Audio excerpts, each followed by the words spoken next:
On this episode of Tiki with Ray, I sit down with artist Tony Canepa. He actually designed the menu that you see here, and he also designed this glass for the Dilla Room here in Seattle, Washington. His work is amazing. We talk about mid-century, we talk about Tiki, and we talk about how he got into being an artist.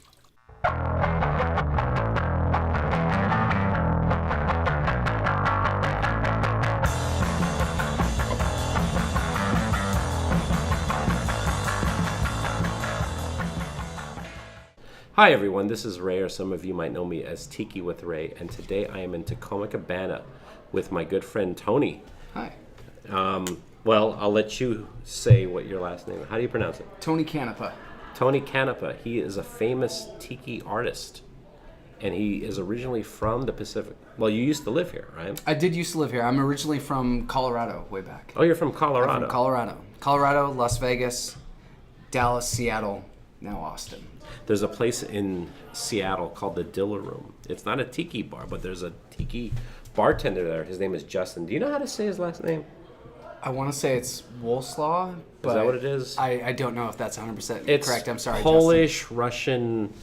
Anyway, but this guy, he makes some of the best tiki drinks I've ever had, pretty much across the country. And he presents this menu that you can order the drinks off of. And this menu is beautiful. And there's like paintings of the different drinks. And there's a wrap around of like just all kind of like tiki stuff. It's Tony's artwork. Yeah. And I'm like, oh my God, this is so beautiful. And then you actually created their glasses. That's correct, yeah. Which I own a set too. I did that was my very first glass, was the Dilla Room glass, and that was pretty much all through Justin. Well, let's go back a couple steps. Sure. How did you get into being an artist? Oh man, I've kind of been drawing as long as I've been able to hold a pencil, but ended up going to film school because I didn't think I could kind of hack it in a career as an artist, and so I kind of did that, and then I ended up falling into a job where I got to do a little bit of graphic design. And so then I started learning that on the job, and then all my graphic design would always kind of incorporate a little bit of illustration and whatnot into it. So I was kind of a designer first, and then like ever so slowly I've started transitioning to being even more of an illustrator than a designer now. And what is the difference between being an illustrator or a designer? So I would say that with design, there are things that carry over between the two. Okay. You want to make sure that your image is well composed and your layout is good. But like I feel like with design, there's more of an emphasis on text, or like layout is predominantly, like clarity of layout is kind of the key thing that you're trying to get across an expression or information, whereas illustration, you're focused really on the picture itself. For me as a designer, typically I'm not selling something that is necessarily in an art gallery. I'm selling something, or I'm making something that has a specific purpose for like a menu or something else like that, has a practical use as well as being a beautiful piece. This is one of those things where I think like really great art does this, like really great design does it. Like it makes you pause and ask a question, like mentally. Like there's always something there that's either a little off or like a little strange, and you just kind of want to look closer. And it could be like, for the Dilla Room menu, I really wanted to make a really dense border of illustration, whereas because I knew people would have this in front of them for a long time, where it's like I want them to just be able to pour over this and find little things that they like in there. Or you like look at an artist like Shag, where it's like there's always a little bit of mystery, there's always a little bit of double entendre kind of in there, and it's great. It's great to look at, and I think that's what separates a lot of artists. Some people draw something straight ahead, and like some of my art is the same way, where it's I do the tiki drink illustrations, and it is what it is, but like some of them I try and work in something that makes you take a second look. The thing I really liked about your art is there's definitely a mid-century influence on that. Mm-hmm. So are you influenced by mid-century? 100%. How Yeah. so? I think Golden Age Illustrators, basically between the 40s and the 60s, Yep. are about as good as it gets for art, Yeah. period. And Really, that right there, 40, 50, 40. 100%. Wow. You look at magazine illustrations. Like magazines still had tons of illustration at the time. You could be rich being a magazine illustrator, and during that time period, it's like it was in high demand. The level of skill was still super high because basically people apprenticed, and they now art a lot of times in art schools, it's all about drawing what you feel. When you went to art school in the 40s, they taught you a skill. It was like being a plumber in a sense, where they're like, these are the things you have to know so you don't flood a house. These are the things you have to know so you can competently draw. And those guys basically took all the tools of all the artists that came before them, and there were so many guys working, or men and women working at the time, that were operating at an extremely high level. Wow. So I think that's part of it. If you look at animation, it's like the best cartoons are 40s, 50s, and 60s. That's what I grew up on. 100%. It's like, why do the Bugs Bunny cartoons still hold up? And it's They're beautiful. They're beautiful. They look beautiful. They're funny. It's like these guys. It's like They're funny as hell. Yeah. And to put things in perspective, I don't know how old you are, but I'm 46. Mm-hmm. So I was a child in the 70s. Right. And I grew up on Bugs Bunny, Tom and Jerry. Right. All those cartoons. Right. Like that is what I grew up on. 100%. Yeah. And it's 1975, 1974, Right. and you realize like the cartoons I was watching were made in like the 40s, the 50s, and Right. we're talking not even like a couple of years ago. Yeah. We're talking like decades ago. Yeah.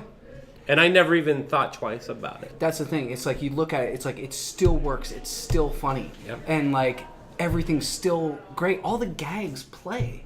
The only time they fall down is when they worked in something that was topical, or they would like, it's like, here's a Bing Crosby cameo. Yeah, you know? I remember they're like, who's that guy? Yeah, I remember some of those were made during World War II. Right. So there's definitely some World War II elements to that. Uh-huh. But I mean, it's funny. I don't want to say it's timeless. Right. It is. Yeah. But when you look at it, you can definitely tell it's from a time that's not right now. And that's how I feel about Tiki Bars. Yes. Because a lot of the aesthetic, a lot of the traditional, what I think of a Tiki Bar, what most people think of a Tiki Bar, is mid-century. Yes. Because that's when Tiki was at its prime. Right. Was in the 40s, 50s, and 60s. Right. Same years that you were talking about. Yeah. So like even as we're here with the matting and the bamboo, Mm-hmm. you're looking at an aesthetic that was kind of originated back then. Right. Right. And for me, my love for Tiki is right there with mid-century. Yeah.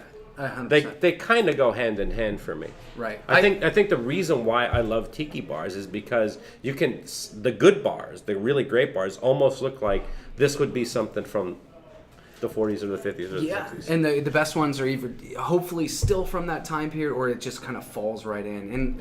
And I think like a lot of what I try to do with my art is, one question I want people to ask is like, is this new or is this old? And like, if you can't tell, like, and not just because like I'm doing it in a retro style or something like that, but just that it kind of has that sensibility, I think that's a great win, that you can kind of look at things and just be like, this feels right for whatever time this needs to be in. It's funny thinking about your artwork. You kind of hit it on the head. It's because if you look at Tony's art, if you didn't know that he was a modern artist, like right now, you really wouldn't be able to tell that like this is made from an artist today. Or if you were like, oh yeah, this is some artist from the 50s, you'd be like, oh yeah, okay, all right. Mm-hmm. Like your art has that much timelessness to it. I think it's like the timeless nature is something I try and shoot for, just because it's like, I think design and illustration and like so many things like kind of hit their peak in the 60s, is that like houses that were being designed Yeah. were really, really cool and Yeah, they like were. really pleasant, but also they were extremely functional. They were like the whole case study houses. They were trying to build functional houses for real people using new materials in new ways. And those architects and designers, they built something. They're like, but why can't we make it look great too and do something interesting? And like, why does that stuff still hold up? And why does it still look totally fresh today? It's like all of those things just totally line up for me. The sensibility of things in the 40s, 50s, and 60s, especially post-war, is like the thing that I really like about it is there's this overwhelming optimism. Oh, yes. That you do have kind of the fear of, nuclear annihilation. That's always a tough one. But the overwhelming optimism that, like, the atom will save us, and those kind of things. And I love Atomic Age. Atomic Age, it's amazing. I love it. And you're right. And if there's one word that I would describe, it's optimistic. It's the future is going to be wonderful, and it's going to look like this. A lot of the earlier pioneers of like people that got into stuff like Martin Denny and Right. Lex Baxter and Right. all that other stuff, they're literally going on, oh, this album cover looks cool. That was my first. I bought 2 Tiki albums when I was in college. Which two? So I bought Bahia, which is it is a Martin Denny album. I was gonna say Les Baxter. It was a Les Denny album. Les Denny. It was a Martin Baxter. Yes. He's a little known musician, Martin Baxter. Bahia, and then there's another one that's like it's like the Songs of Hawaii or something, but it had this great hula girl on the front, and then Bahia had this like erupting volcano. It was Yeah. purple, and there's this great used record store right across the street from UNLV, and I would go and I would kind of find some records, and I was like, well, these are kind of cool, and take them home, and I play them, and I'm like, this is really cool, groovy stuff. And it's like that was another like little clue to get into Tiki, where it's like that was another element that I was kind of finding. Yeah. I think that's just it. I mean, I think you nailed it on the head. The whole thing when it comes down to Tiki for me is I just find it cool. Right. Like the first time I went into my first Tiki bar, just the only thing I kept on thinking, like, this is so cool. Mm-hmm. This is so cool. This is so unlike anything I've ever seen. Yeah. And I think another thing too is that, again, bringing up the 40s, the 50s, the 60s, Right. things from those decades are so what they are. Right. Yeah. There's like when you see an illustration or you see something from the 50s, it's from the 50s. Right. And I really feel like a lot of things kind of have gotten watered down over time.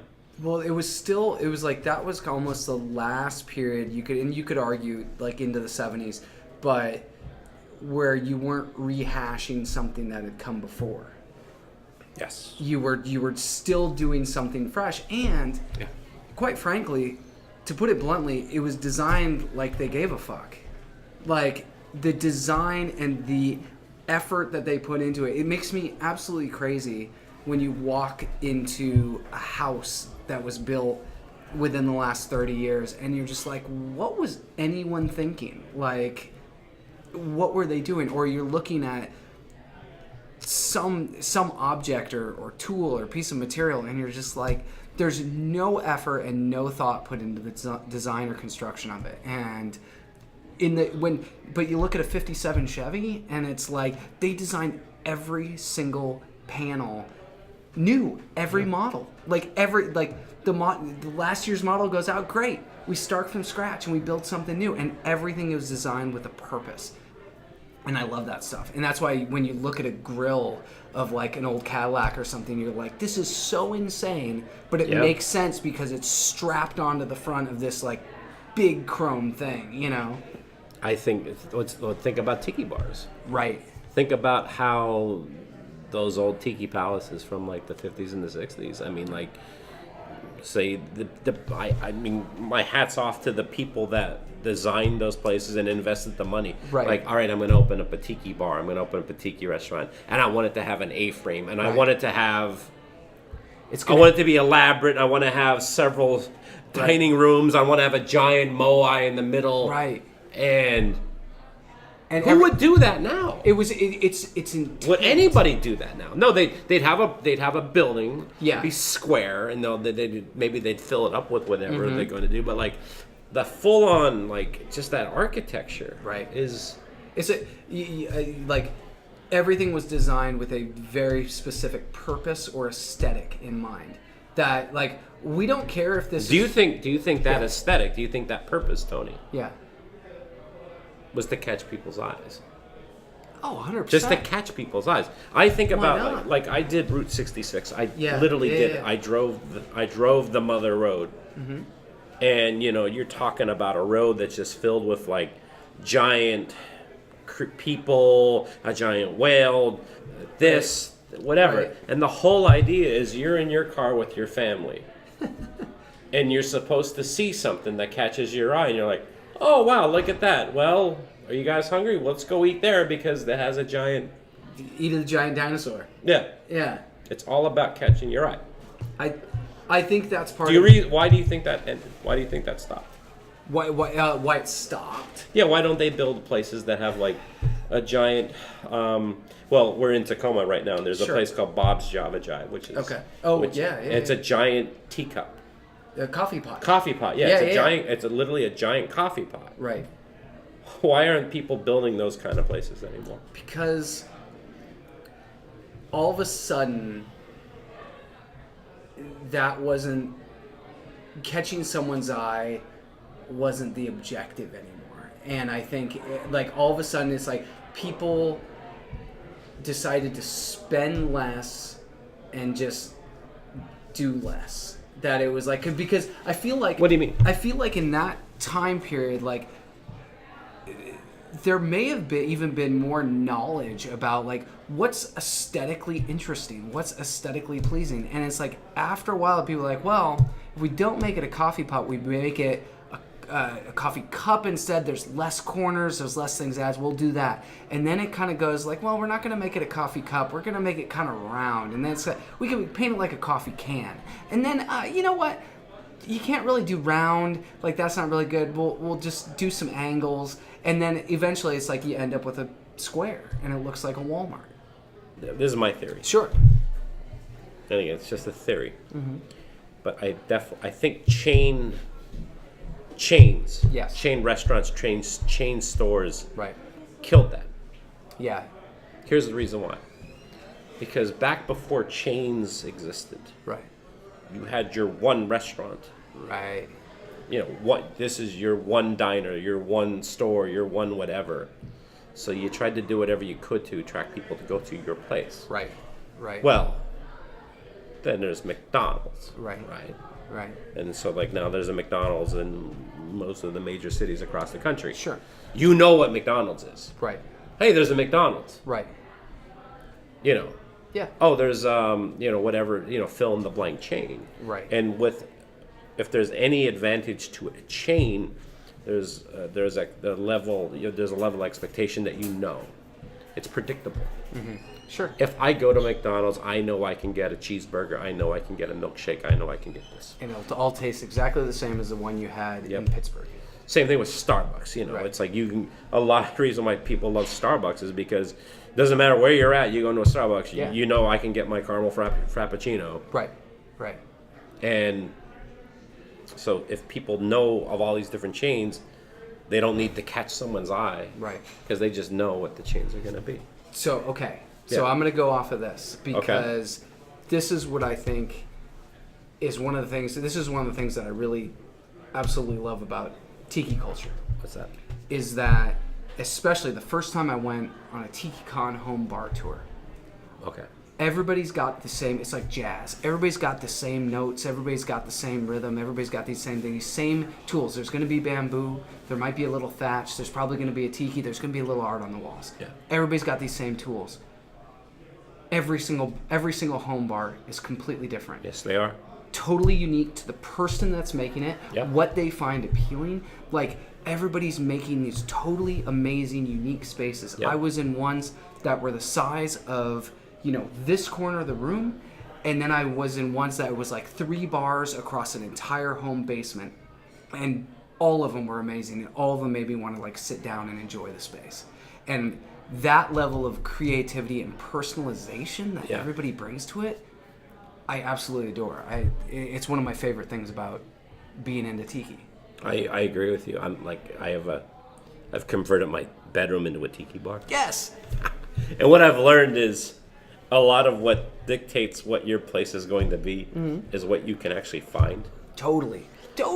So it's like, well, this is the tiki bar that I found on Craigslist Yes. that I happened to find. Yes. This is this tiki statue that I found. Right. So it's all about what you can actually find. But it isn't, there's only like, outside of like Oceanic Arts, there's no tiki store. Right. Where you can Right. go and be like, yeah, give me 2 of those tikis and 2 of... But that's why it all looks different.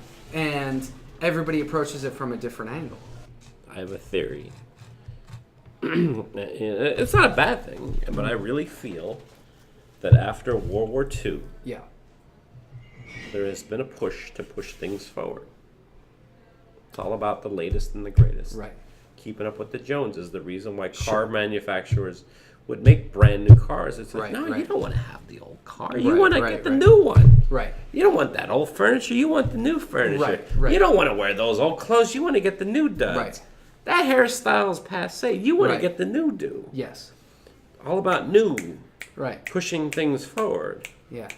And I feel as time went on, but then really, really, especially into the 70s, into the 80s, people really stopped caring about preserving anything from the past. Sure. Because it's all about pushing things forward. Right. So you got to think, like, say you bought a house and it's 1985. Right.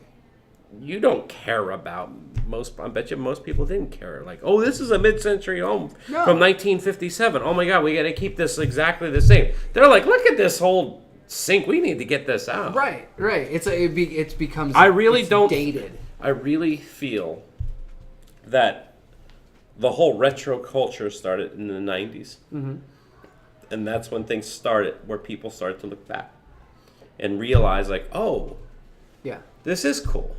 Do you think with your art, you're trying to create a feeling, a mood? I would say so. Yeah. Yeah. Like, we talked a little bit about the optimism of the mid-century style, and I think my art, I try and bring that. I try to bring a sense of fun. I try and make you feel like you're somewhere else, or something that there's an enjoyment factor that comes along with that. I think that's always something to try and do. Well, I'll tell you what, Tony. I mean, it's like you're an artist right now, and hopefully your art can bring a little optimism to present day. That's what I'm shooting for. Great. Thank you very much. Hey, well, thanks for being on the show. Thanks for having me, Ray. Mahalo, aloha, and good night. All that stuff. And Cheers. all that stuff.